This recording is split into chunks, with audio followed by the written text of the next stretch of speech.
அண்டம் முழுதும் ஒன்றினுள் அடக்கம். அதுவே ஆனை முகமெனும் ஓங்கார விளக்கம். சுழலும் கோள்கள் அவன் சொல் கேட்கும். அவனை தொழுதால் போதும் நல்லதே நடக்கும். ஆனை முகனை தொழுதால் நவக்கிரகங்களும் மகிழும். நல்லதே நடக்கும், நல்லதே நடக்கும்.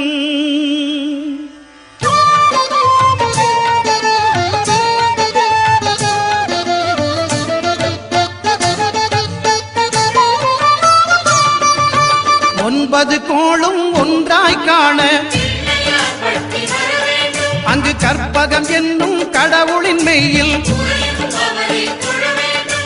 9 கோளும்